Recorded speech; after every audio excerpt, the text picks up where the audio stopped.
Hi there and welcome to Module 5 where it's all about course content. Therefore, this is a good place to add a screencast with a webcam insert, which is what I'm doing now. And there are instructions below so that you can do one too. It's part of your assignment for this module, so there are enough tutorials that I think that you'll have a lot of support as you build this skill.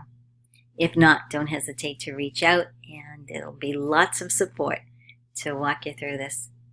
It's not necessary to add a screencast to every module, but with some sections such as this, where there might be some concepts that are difficult to understand, or you just want to add a bit more support for student learning, this is a great tool to use.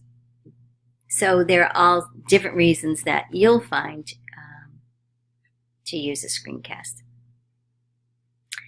I'm not going to read through the text. I'm not going to read the text while recording this screencast. But I do want to show you that instead of recording your text for every module, teach your students how to use the text-to-speech feature.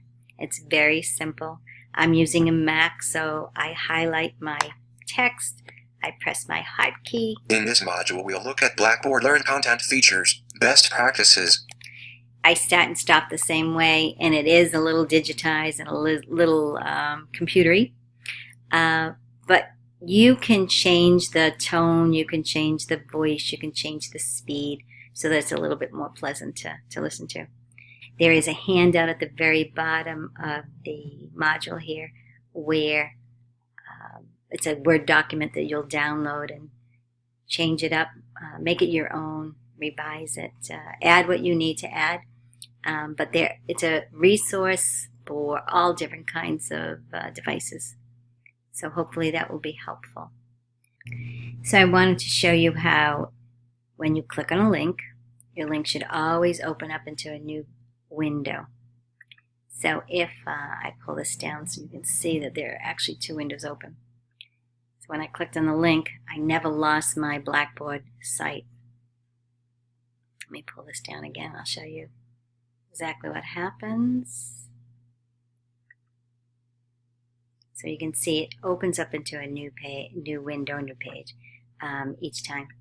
So that's important. And what you want to make sure you do when you set up your links is to make sure that one of the options is target. Where do you want this new link to open up to? And make sure that there's a drop-down window and you choose open to new window.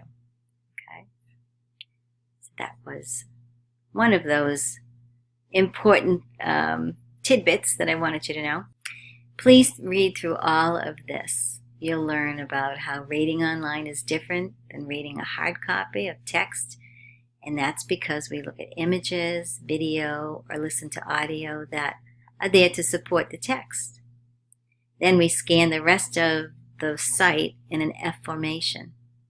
You'll read all about how knowing this helps design your site for scanning.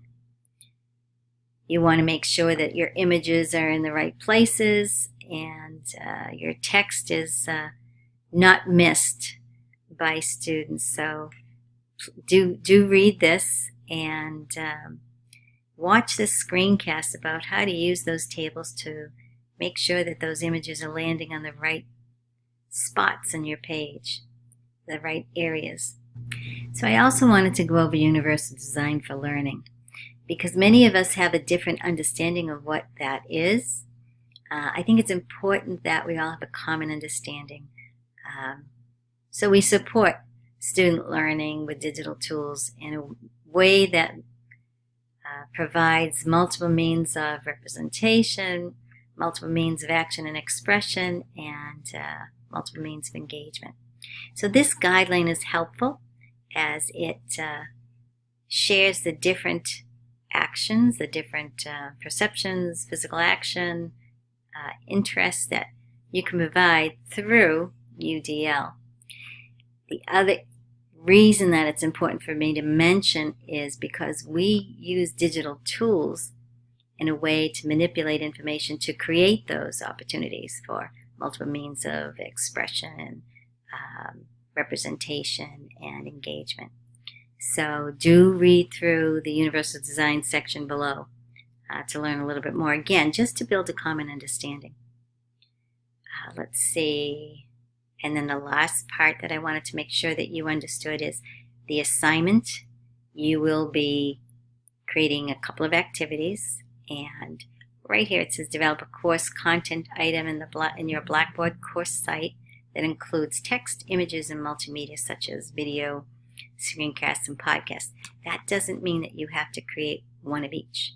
You're going to choose which is best for your students and which would support your information, and choose one, maybe two, that will support student learning.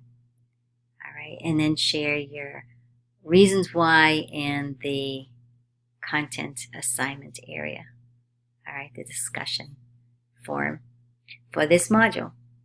Now, let me just check over my notes and make sure that I haven't left anything out.